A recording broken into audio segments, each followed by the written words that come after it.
dusome hano muri Zaburi. Let's read in Psalms. Zaburi ni ya 27. Psalms 27.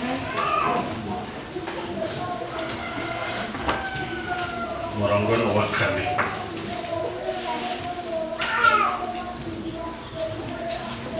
Mirongo 27 umurongo wa 4 haravuga gutya ngo icyo nsaba Uwiteka ni kimwe. Bingahe? Kimwe gusa. Nicyo ngaza nshaka ni ukuba mu nzu y'Uwiteka iminsi yose kiriho, kareba ubwiza bw'Uwiteka, kitegereza urusengero rwe.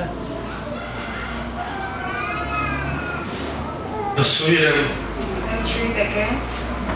Dusoma henshi.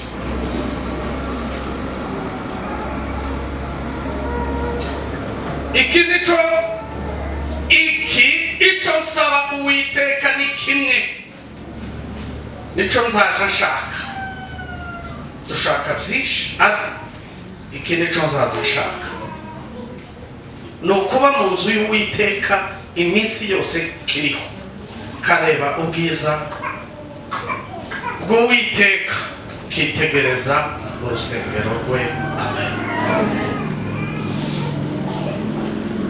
Turasa dusoma handi hatoya mu rwandiko rwa 2 rw'Abakorinto.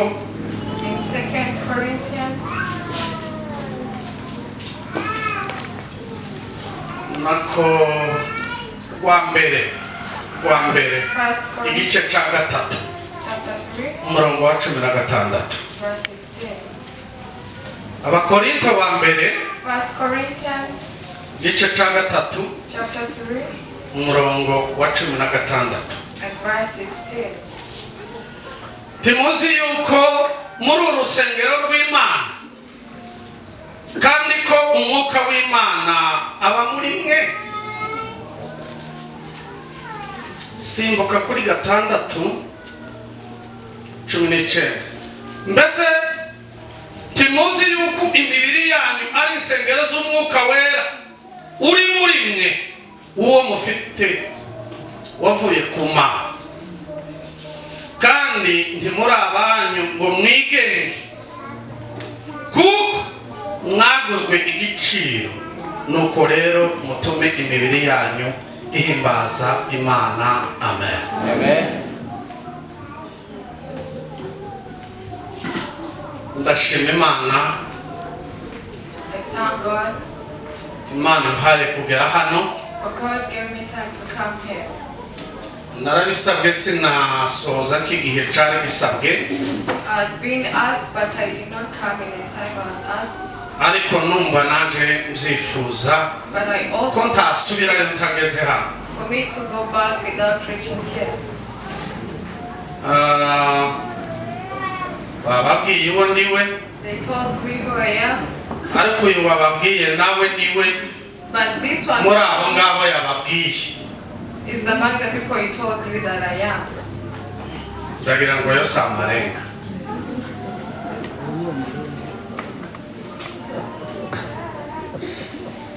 Siko mushumba. Isn't it?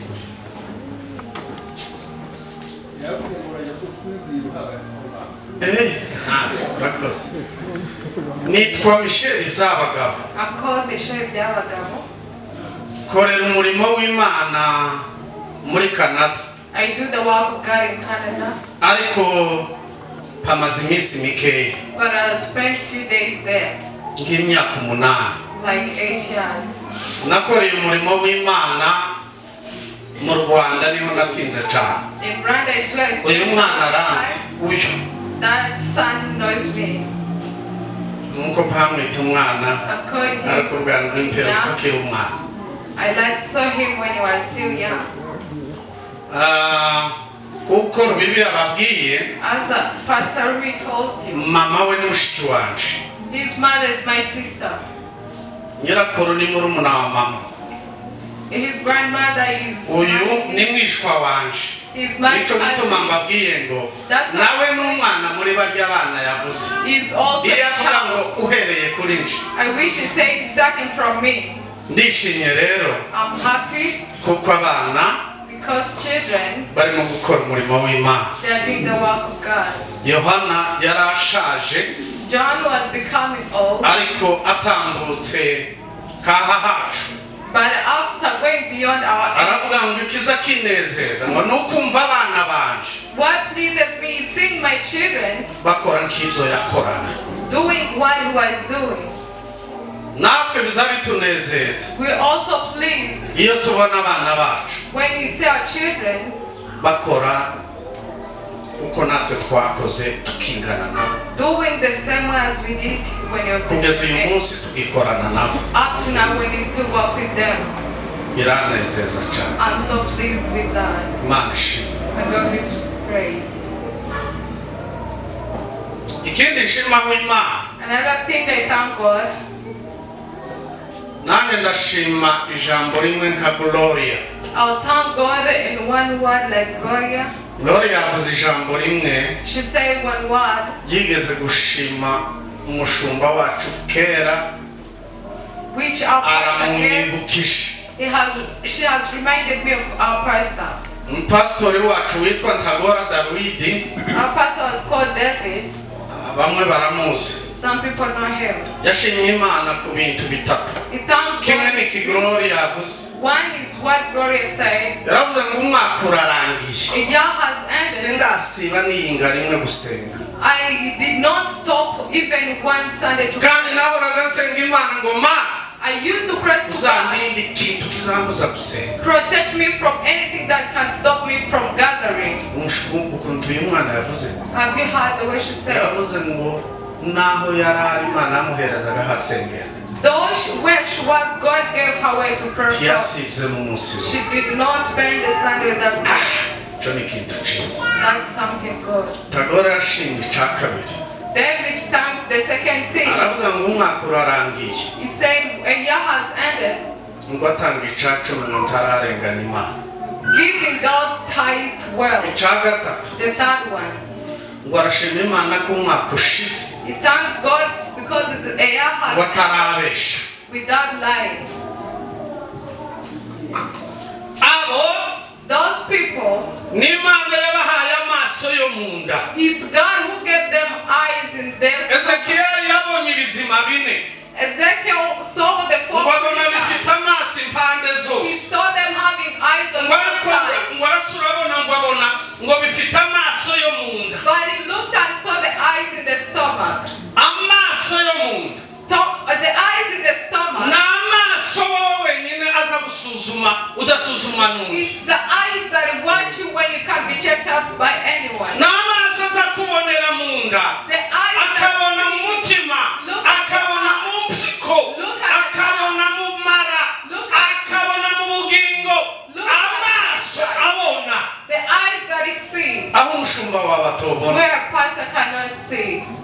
Abo nibo baza bisuzuma neza Those are the people that check out themselves bakabasha kumera koko Imana ishaka. and be like God wants. Semeni amen. Uzasaba ayo maso. Ask for those eyes.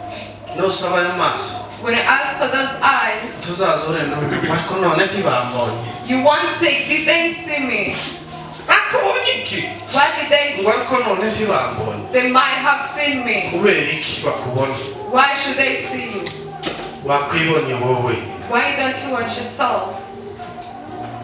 Glory Imana mumugisha. Glory may God bless you. Ikindi nshimaho Imana. Another thing I thank God, Ndashima Imana ko nasanze ari itorero ryuzuye umunezero. I thought that this church full of happiness.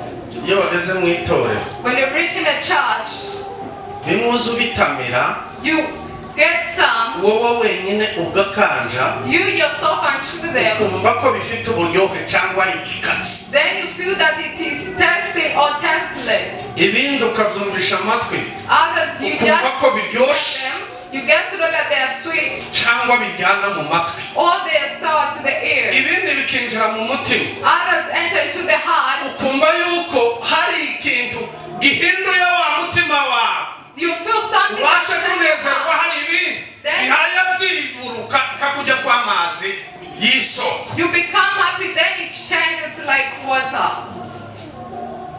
Ndashima kuko ari itorero rizima. I think that it's a good church. Umwana watangiye iyi ministeri Elim, A child that started this ministry, nagize amahirwe Imana iramumpa, I got a chance, then Imana God iramumpa, gave him to me. tubasha gusangira ubuzima, dukora byinshi. We did a lot. Abasha kubaka mubona He built when I bifitemo seen it, uruhare, when I had a great impact in it. akora umurimo w'Imana kuko Imana yabimuhaye, He did the work of biraza God. bigera kwa Rubibi, It came and reached here. kandi umwana wanje nawe My kimwe nawe. son, like him. Ndashima Imana. I thank God. Semene amen. Let's amen.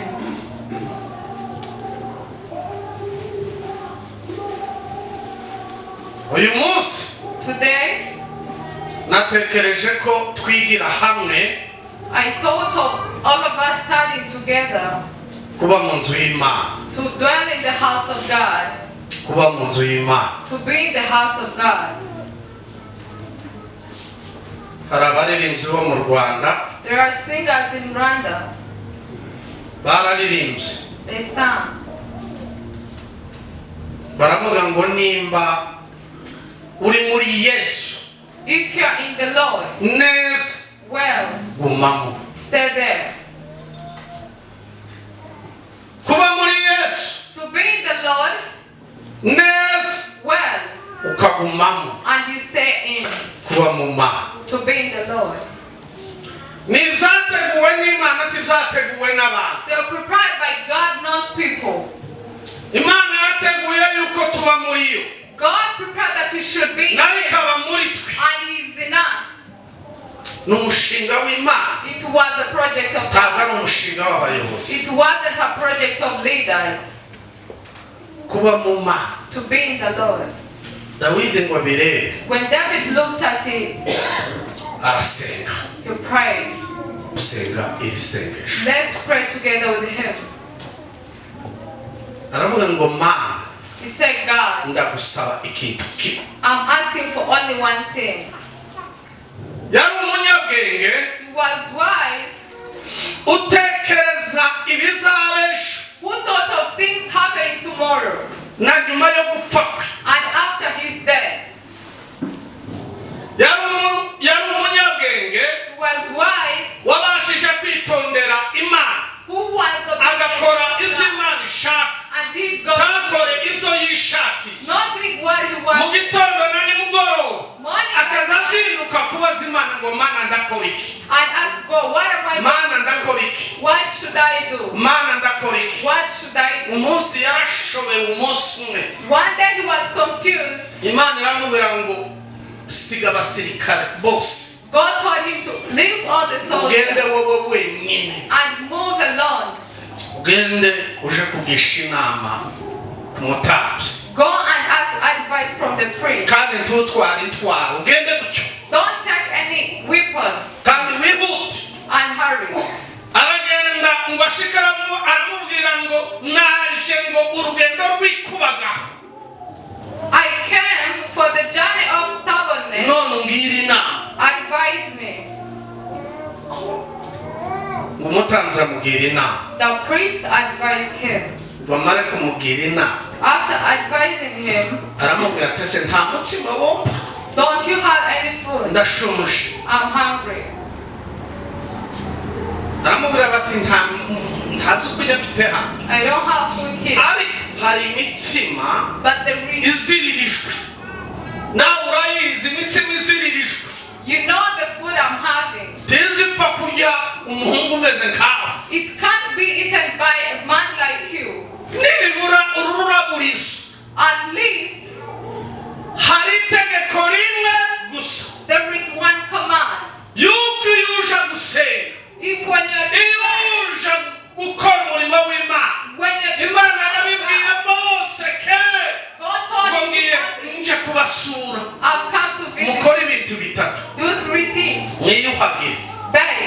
mumese imyenda yanyu wash your clothes, kandi mutandukane n'abagore bawe and separate from your mara women. inze mbasura Then I'll come and none visit se wowe you. bite byawe Why you? andati ntiduheruka ati kuko twari turi mu minsi ikomeye When great days. naje muri iyo I mean those ndafisa tora imitsi mushoboye urye numara utware get the bread you can eat. mamara tese ntankota Don't you have any weapon?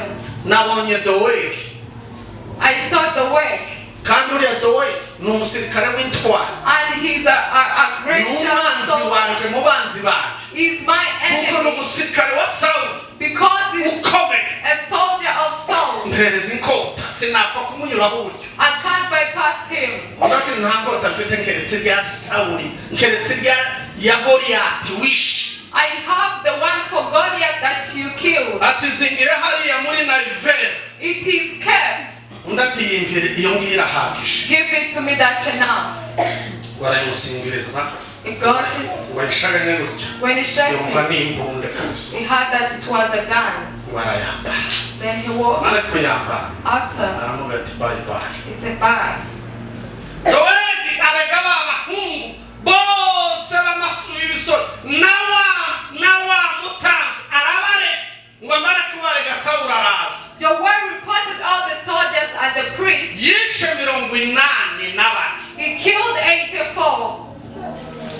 ngo hacika umuhungu umwe witwa abiyatari Abiathar was the only one who escaped. araza ngo amugeraho He came and reached him. aramubwira ngo urugo rwa so He said, the family of your father n'abatanzi bose bari batuye hariya and all priests living there, nije bazise they have died because of me. nubana nanje But if you be with me, ntacyo uzaba nothing will happen to you. semene amen Say amen.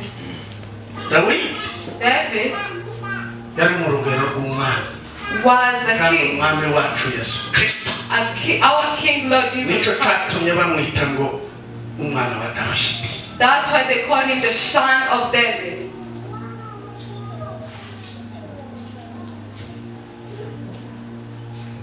umunsi umwe One day, impumyi yaramuhamagaye a blind man called him. aramubwira ngo mwene dawidi mbabarire Forgive me. impumyi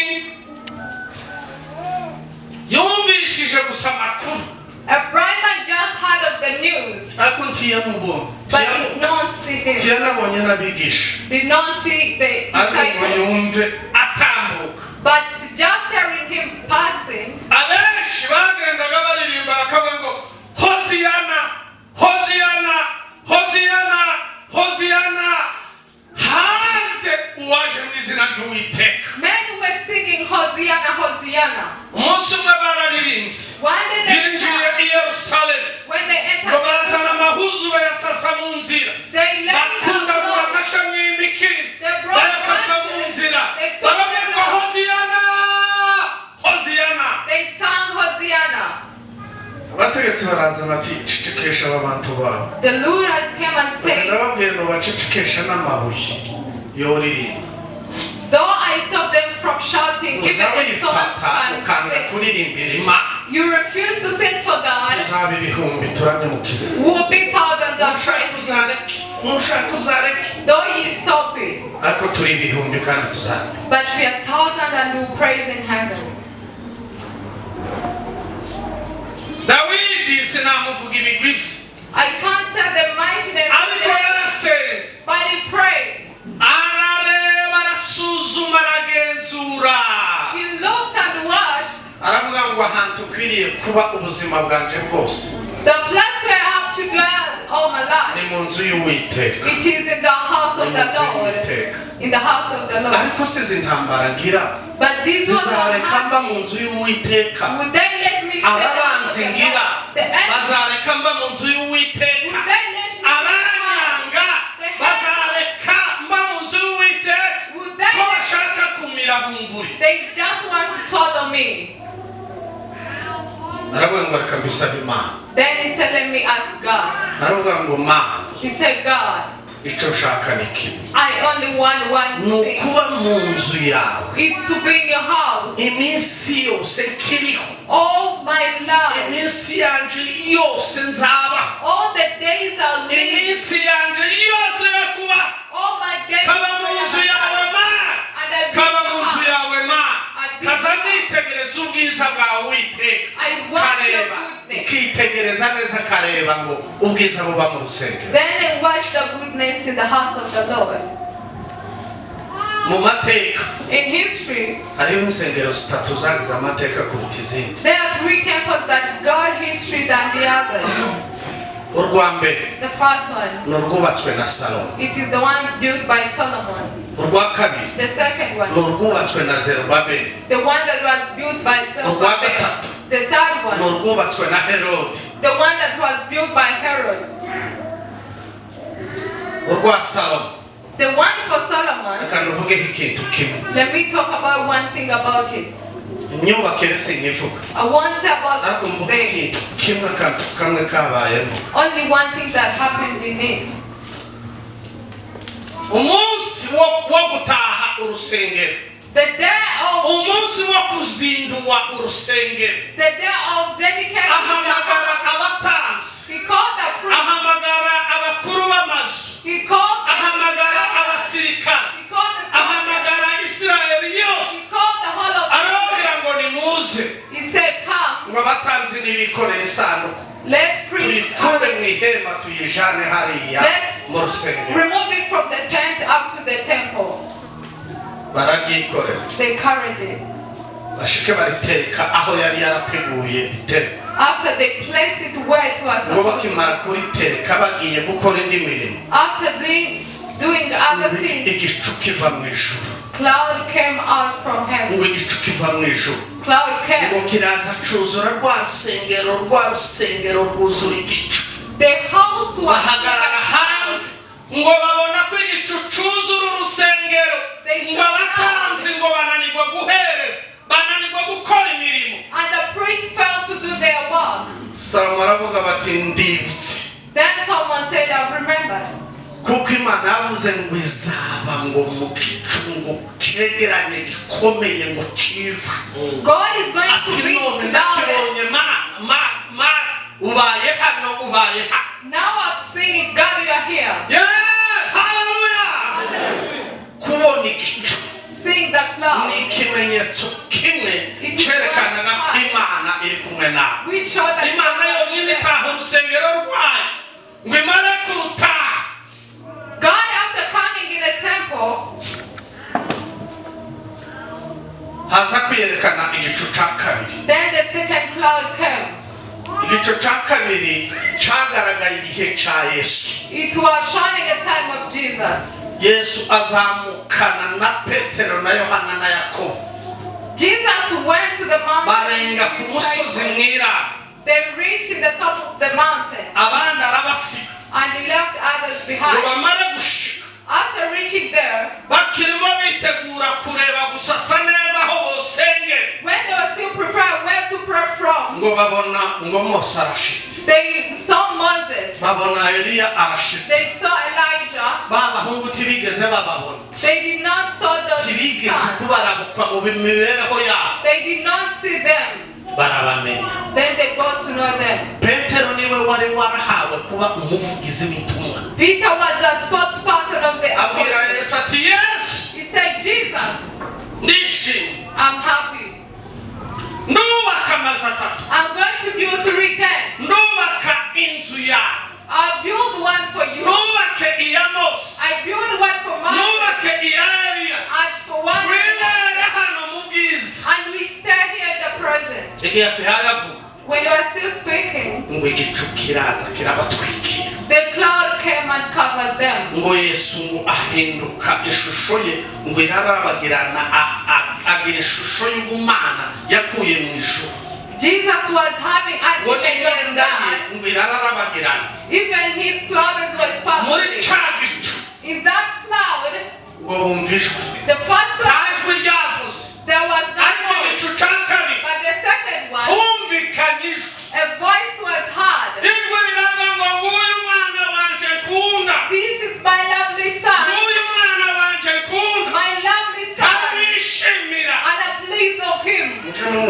Always obey him. Obey him. When they heard the voice, they were scared. They were scared.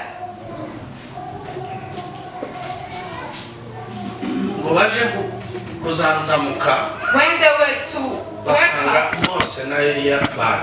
they found out Moses and Elijah were not allowed. Jesus came close to them and touched them. He said to them, don't worry. The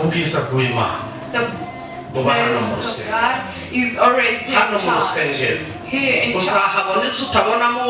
You will see what you don't see at your home. What you don't see. God give me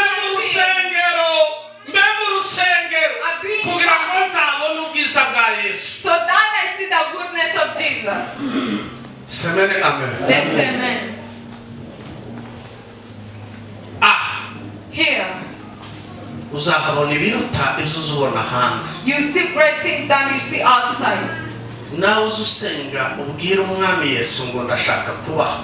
Pray and tell God that I want to be here. And I see your goodness. And the goodness that is found in church. The temple of Herod.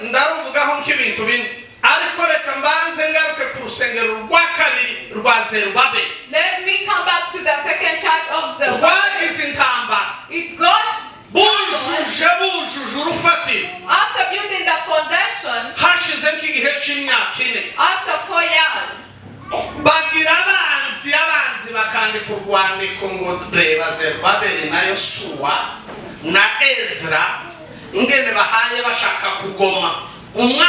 akandika kavuga bati nije wabahanguye ariko nimubanze mwitonde nkemure ibibazo by'ababaka.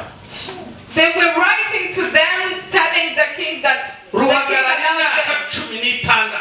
it was built for 16 years. ngo buce arabahangura barubaka bubaka gahuti huti huti huti. Bazekariya bahaye bahanura bakababwira ngo dore igihe kirageze nimwubake. This is the right time you should build. Barubaka. They built. Ruruzu. And it was ngo baruta. When they were to the elders, they stood in front of it and cried. But the youths, they were dancing, they were happy.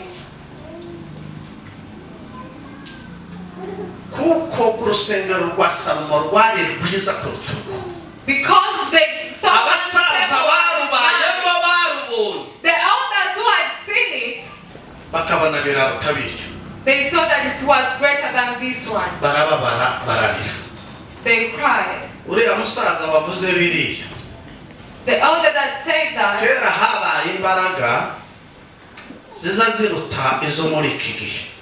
ancient time there was a lot of power than this one.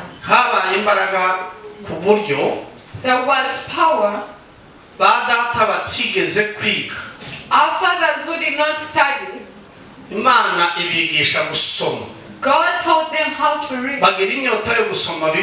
They were thirsty for reading. They start from Genesis to Revelation. Let me ask. It's not to see. It is not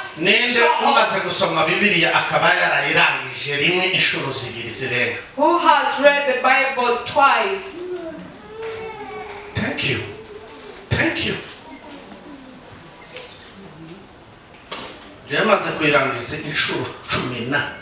I've read it 10 plus.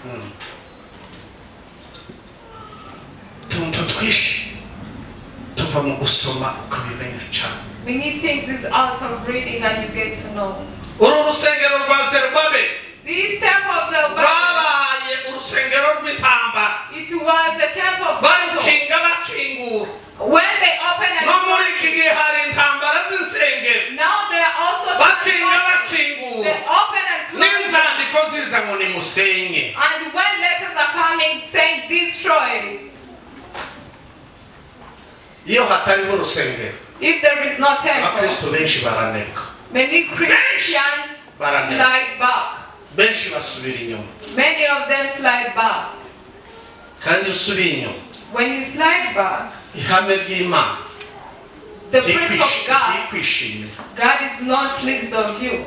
Urusengero rwa Herode.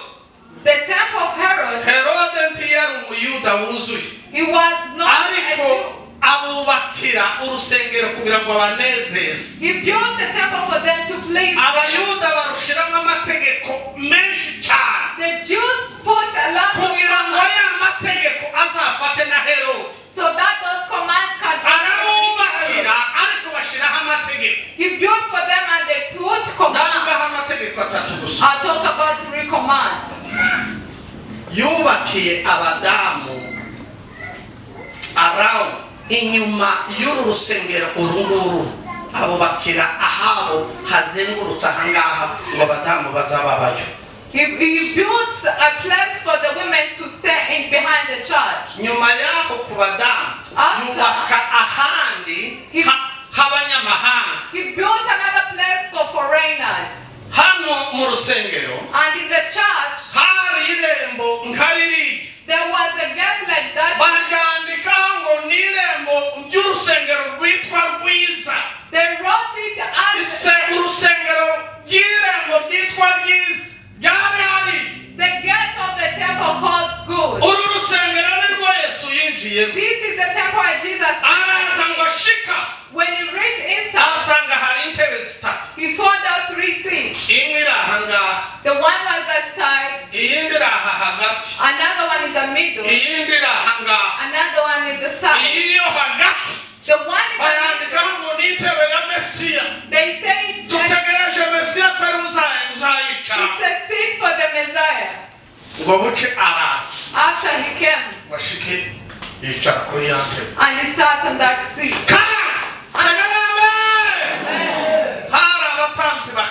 There were great priests. They would not give you the pulpit, but he entered with honor. They keep on say you walk up. When he sat in the seat, he gave them the pulpit of Isaiah. He opened it.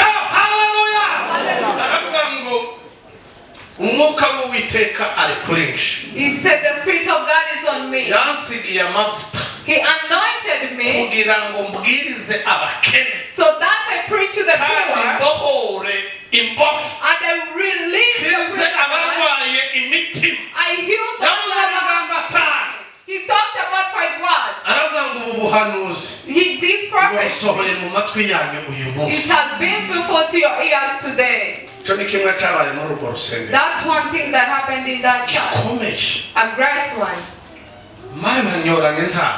After they were saying to each other, this one, we know him, the son of Mary and Joseph. We know the sisters. We know his father. And he's calling himself Messiah. He should die.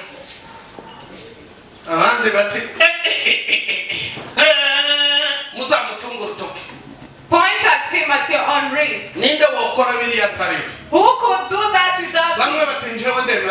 Some were saying I accepted the one. Others were against him. Then they were angry. Amen. Then he did the first. When he was born, they invited him at the wedding. Drinks were done. Do you know what?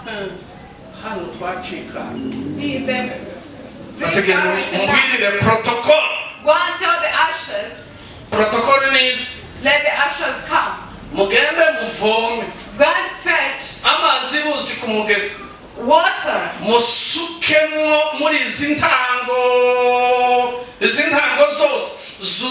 Put it to these pots here. They filled them. And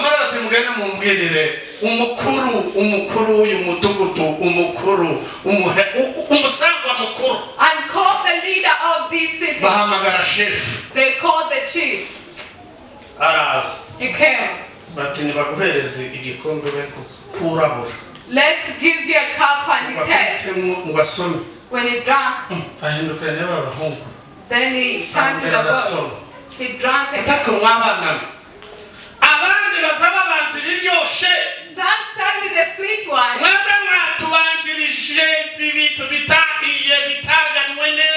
You started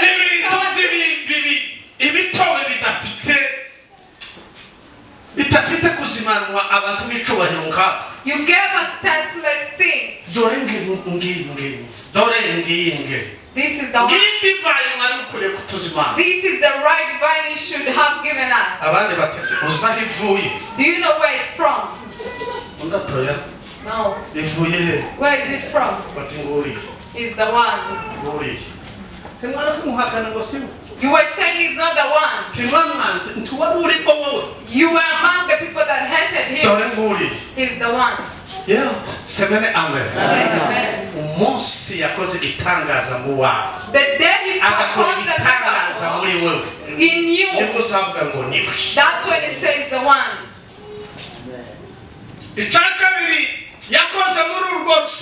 The second thing he did in the temple,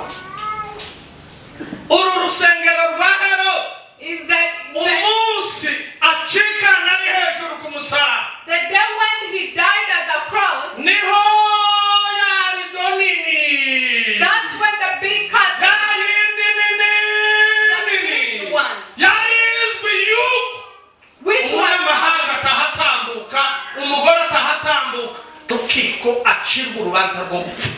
no one was supposed to enter the foreigners and women. When you enter there, you were to die. It divided from the top to the bottom. And you were given to become priests. All of us. All of us. All of us. Amen.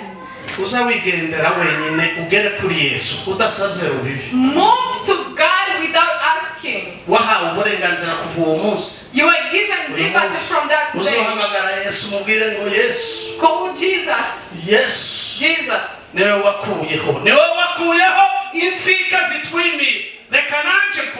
It's you who removed the walls that limited us. Let me see you. Did you see him? Tell others what Jesus did. Don't talk about others. The third thing about this temple.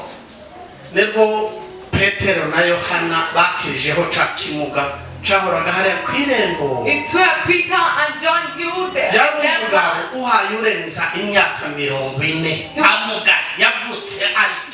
He's a man who was lame from birth. He said, give me money. These people moved Jesus. They are blessed. Give me money. They told him we don't have money. But what we have is beyond money. We'll give you what we have. They touched my in the name of Jesus of Nazareth. Stand up. After standing up, Jesus that it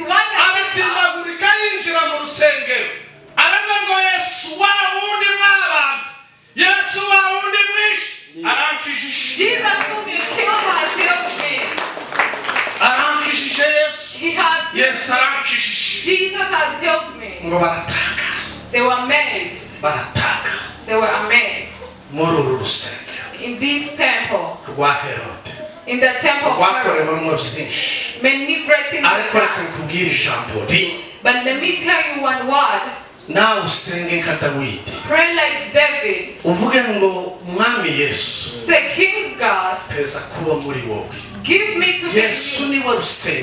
Jesus is the temple. Is the sacred temple. This is a building which protects us from fire and rain tukabasha kwegerana and we be close, tukaririmbira hamwe sing tugasengera together, hamwe pray together. tukumva ibyo Imana yakoze. We hear what God did. Ariko Yesu yabwiye abigishwa be, But Jesus told his disciples, 15 muri Yohana 15 John umurongo wa 7 and verse 7. haravuga gutya ngo nimuba muri If you stay in me, nimuba muri if you stay in me, amagambo yanjye akaba muri and my word stay in you, ni condition. it's a condition. Musabe icyo mushaka, Ask for whatever you n'icyo want. ushaka, What hari igihe you cyose want. ushaka uzurinda kunyura mu wundi, ariko twahawe uburenganzira ngo usabe icyo ushaka cyose Ask for whatever you nanjye want. nzagikora. I'll do it. Semene amen. Say amen.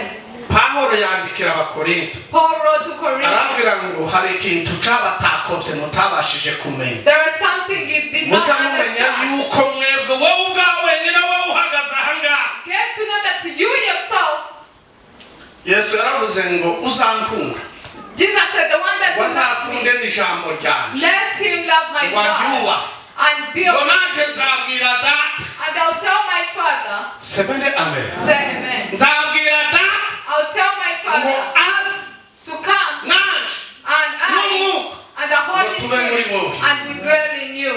duture muri wowe, We stay in you. dukorere muri wowe, We walk in you. imirimo igaragarire muri wowe. And the works will be seen in you.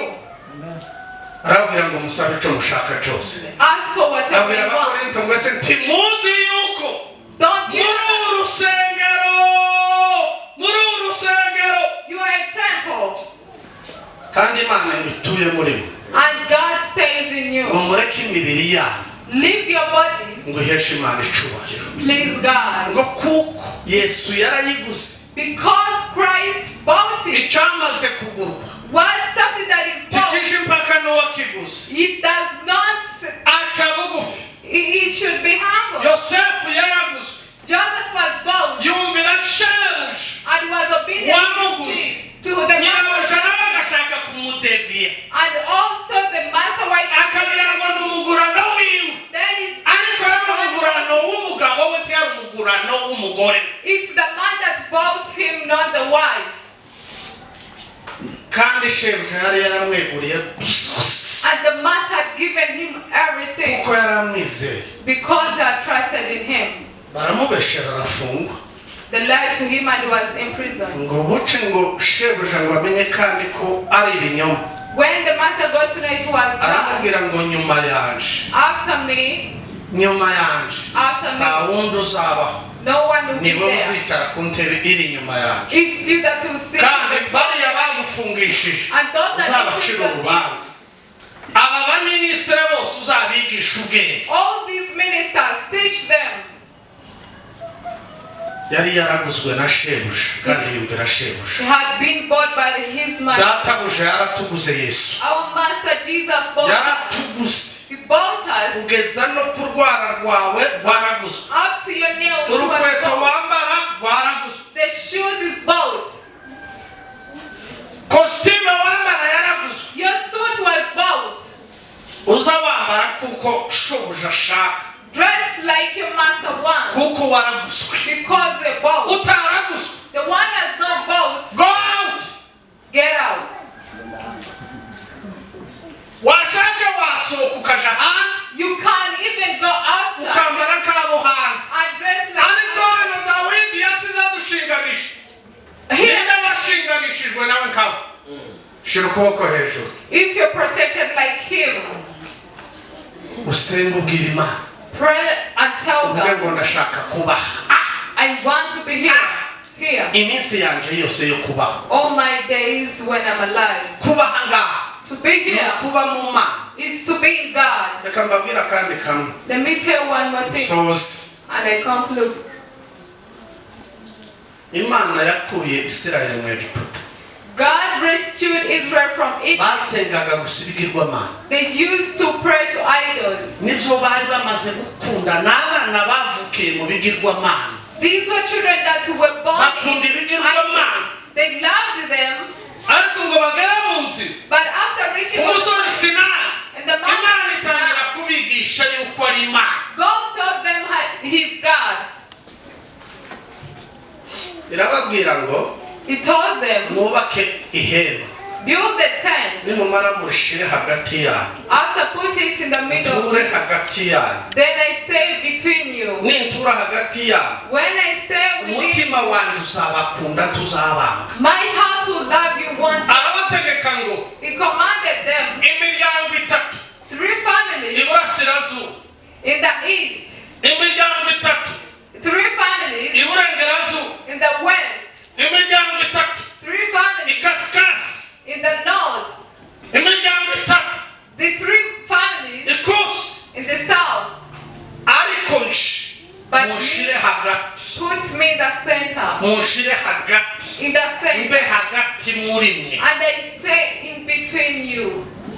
imana yafunze kuko ari wowe warusengero rute izo nsengero zose navuze It's beyond imana ibe muri wowe semene amen kuba imana iri muri wowe God to be in you. mwabonye ba basore bara Did you see the use of yesu yapfuye Jesus died ari ku musore ka when he mu was myaka like 33 33 years. ndetse bamwe byenda bo babaha abasimbuka ariko abandi na around yes yakoze imirimo myinshi He did great work. nawe uzawumva yuko ukiri mu busore bwo gukora imirimo yesu yakoze Feel that you can do the work that Jesus yesu did. abe muri wowe hagati And Jesus is in the naba center. muri wowe When he's in you, usaba icyo ushaka cyose imana izagikora ask for whatever you want. God is going to semene amen say amen. mwami yesu cyo ngusaba ni kimwe What I ask from you is one. nuko mba muri wowe It's me to be in iminsi you. yose yo kubaho kwanjye All my days when I'm ndi alive, muri wowe when I'm in you. hari uwotinyuka akavuga ngo njyewe ndi muri wewe kandi nakwimariyemo One can say I'm already in you. ugahindukira n'ubundi ngo nje nabonye ngo ndaba muri wowe kandi kwimariremo Then I tired I can be in Why? you. tukavuga iryo jambo Don't say that. ritazakubera umutego That can be a temptation. ahubwo hamagara umwami yesu semene amen Call the Lord Jesus. keneye kuba muri wowe I want to be in you. natangaye I was amazed ngera hano when I reached here. indirimbo ya mbere The first song. uriya mwana yaririmbye uriye That aravuga ngo one song. ingoma yawe He said, your kingdom, bizahoraho it will live forever. ubwami bwawe Your kingdom, buzahoraho it will live forever. nanjye nzibera And I'll also be, hehe nanjye nzibera muri wowe and I'll be in you. nanjye nzibera ngo mu mahema yawe I'll be in your tent. ibihe bidashira muze turirimbe dusoze Come and you sing. reka baririmbye mwese muze hano All the singers. muza muririmba ibyo mwatekereje kandi muzi neza mwasobanukiwe Alright, sing one nanjye song. nzibera muri wowe I'll be in you.